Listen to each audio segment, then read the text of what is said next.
प्यारे छात्रों, आज हम बीए प्रथम वर्ष के प्रथम सेमेस्टर का हिंदी साहित्य का आपकी फर्स्ट यूनिट का पढ़ाऊंगी कि इसमें कबीरदास। आपके पाठ्यक्रम में कबीरदास हैं, सूरदास हैं, जायसी हैं। ये हमारे मध्यकालीन काव्य के रचयिता हैं। कबीरदास जी मध्यकालीन के वो रचयिता हैं जिन्होंने हिंदी साहित्य में निर्गुण भक्ति धारा क्या है इसका प्रचलन आरंभ किया। निर्गुण भक्ति काल में दो भाग हुए, निर्गुण काव्य धारा और सगुण काव्य धारा। निर्गुण काव्य धारा के ज्ञान मार्गी शाखा के कबीरदास पहले कवि हैं। इसमें आज हम पढ़ेंगे कबीर का काव्य और व्यक्तित्व। कबीर क्या कहना चाहते हैं आपसे, वो अपने विषय में, आपके विषय में या ईश्वर के विषय में क्या कहना चाहते हैं। कबीर का कथन है, भगवान कहीं एक जगह नहीं। मैं थोड़ा सा इसमें आपको ये भी बताऊंगी कि जिस काल में कबीरदास जी आए उस काल की सामाजिक परिस्थिति अत्यंत शोचनीय थी। उस समय जनता मुगलों के आक्रमण से त्राही त्राही कर रही थी, इसलिए और पुरातन काल से भी थक चुकी थी। अब उसको कोई ऐसा मार्ग चाहिए था जिससे उसको आत्म शांति की अनुभूति हो। तो इन कबीर, तुलसी, जायसी, सूरदास, इन लोग ने एक ज्ञान की गंगा, प्रेम की गंगा, भक्त की गंगा, तप की गंगा बहाकर और ऐसे अपने काव्य लिखकर हम लोग के सामने अपने काव्य साहित्य को प्रस्तुत किया। तो कबीर का काव्य व्यक्तित्व तो आज हम पढ़ेंगे। कबीरदास जी के हृदय में वैष्णवों के प्रति बहुत आदर था। इसी कारण कबीर ने कहा, मेरे संगी है जना एक वैष्णव एक राम। राम उनके भी हैं और तुलसी के भी हैं। मैं बाद में इसका तुलनात्मक भी अध्ययन बताऊंगी। कबीर के भी राम हैं और तुलसी के भी राम हैं। तुलसी के राम आराध्य राम हैं और कबीर के राम, राम मेरा पियू मैं राम की बहुरिया, वो राम को अपना पति मानते हैं। हम लोग जानते हैं एक स्त्री के लिए अपने पति से बढ़कर कोई भी नहीं होता। इसी तरह कबीर ने राम को अपने पति के रूप में माना है। कबीर की भक्ति भावना के तत्व हम क्या देखते हैं। कबीर ने नवधा भक्ति की, फिर उन्होंने आत्मसमर्पण किया, फिर सहज प्रेम भक्ति दिखाई, माधुर्य दिखाया, हठ योग, भगवान से उन्होंने हठ भी कर लिया कि नहीं नहीं, अगर तुम नहीं मानोगे तो मैं तुम्हारे विरुद्ध चला जाऊंगा। परमात्मा की एक रूपता, ईश्वर एक है। अब इसको हम अलग अलग पढ़ेंगे। कबीर में नवधा भक्ति। कबीर में नवधा भक्ति के समस्त रूप मिलते हैं। भक्त नारद को कबीर ने भक्ति शिरोमणि कहा। उन्होंने नवधा भक्ति में नाम स्मरण पर विशेष बल दिया कि भगवान का केवल नाम ले लो वही काफ़ी है। नाम स्मरण प्रदर्शन की आवश्यकता नहीं है। इसके लिए हमको ज़रूरी नहीं है कि हम कोई कथा करें, प्रवचन करें। हम केवल राम राम ही कहेंगे तो भी हम ईश्वर की भक्ति प्राप्त कर सकते हैं। नाम स्मरण करते करते, राम नाम करते करते साधक जो है उतर जाता है। हम जानते हैं कि मरा मरा कह के ही राम राम और वाल्मीकि ने एक रामायण लिख डाली।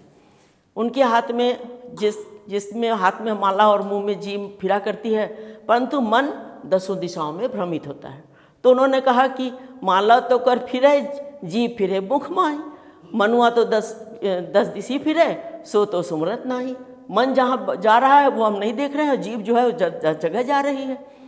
इसके बाद उन्होंने आत्मसमर्पण किया। किसके सामने आत्मसमर्पण किया। आज हमको अगर कोई कष्ट होता है तो हम तत्काल ही अपने दुख से विह्वल हो जाते हैं, लेकिन कबीर किसके सामने विह्वल होते हैं, किसके सामने आत्मसमर्पण करते हैं। उस परमपिता परमात्मा राम के सामने। आत्मसमर्पण का भाव भक्ति की उनकी चरम अवस्था है। इस दशा में अभेद भाव की स्थिति बनी रहती है। वो हमेशा उनके साथ तदात्म स्थापित करते रहते हैं।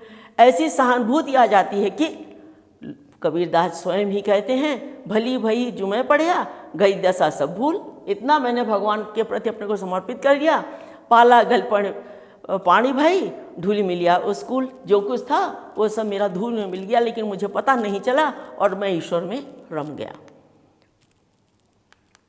उसके बाद आती है शरणागत भावना। कबीर में शरणागत की भावना पूर्ण रूप से मिलती है, जो कि भक्ति का प्राण है। कहीं भी वे अपने राम का गुलाम कहते हैं और कहीं राम के चरणों की धूल कहते हैं। कबीर की शरणागत भाव में तुलसी एवं सूर्य जैसी गहरी तन्मयता दृष्टिगोचर होती है। माधव कब करियों दाया, काम क्रोध अहंकार व्याप न छूटे माया। भगवान मेरे ऊपर कब दया करोगे? काम क्रोध अहंकार मद मोह मेरे ऊपर इतना छाया हुआ है कि मैं तुम्हें याद भी नहीं कर पा रहा हूँ। सहज प्रेम भक्ति, कबीर की भक्ति कैसी है? सहज है, उसमें कोई दिखावा नहीं है। भक्ति भावना मायावाद अद्वैतवाद का सम्मिश्रण हुआ।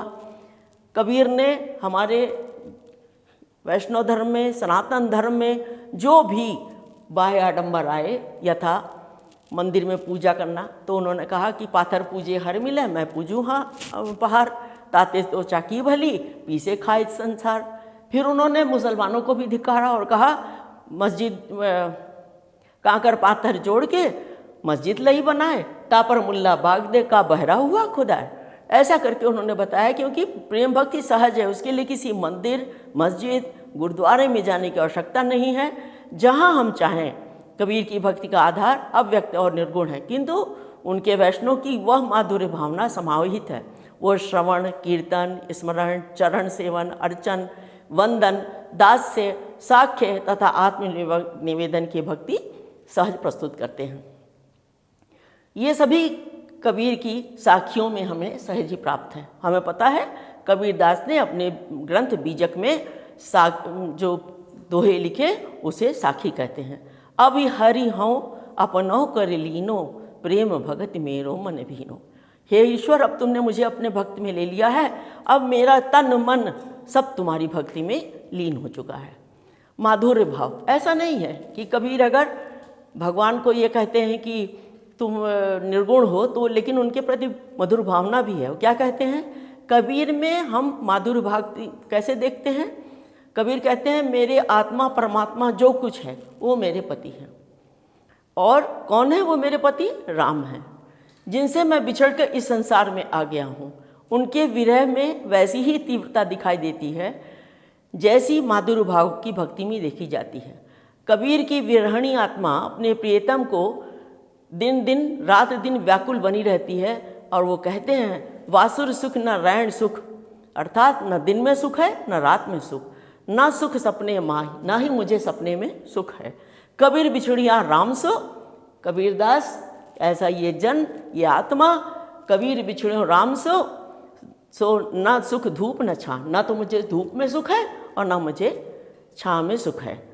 इस तरह हम देखते हैं कबीरदास जी का निर्गुण भाव, सर्वत्र ईश्वर को प्राप्त करना, सर्वत्र। इसके साथ ही उन्होंने स्मरण शक्ति के साथ ही उन्होंने गुरु की भी महत्ता दी कि गुरु गोविंदो उखड़े काके लागू पाए, बलियारी गुरु आपने गोविंद दियो बताए। तो जहाँ कर्मकांड का विरोध किया, वहीं राम के लिए उन्होंने, गुरु के लिए उन्होंने पूर्ण श्रद्धा व्यक्त की कि अगर गुरु हमारे पास हैं तो हमारे लिए ईश्वर की भक्ति की भी आवश्यकता नहीं है। इसी तरह उन्होंने कहा माला फेरत जगमुआ गया न मन का फेर, कर का मन का डाल दे मन का फेर। मतलब माला फेरने से, दिखावा करने से ईश्वर नहीं मिलते हैं, ईश्वर मिलते हैं परम भक्ति से। इस तरह हम ये देखते हैं कि उपरोक्त विवेचन से स्पष्ट है कि कबीरदास जी मूलतः भक्त थे और उनकी भक्ति भावना भी का दृष्टिकोण जो है वो निर्गुण था, जिसमें विश्व मानव का कल्याण निहित है। और उनकी भक्ति निश्चल एकांतिक और सात्विक है, जिसमें प्रेम और माधुर्य का भाव अंतर्निहित है। धन्यवाद।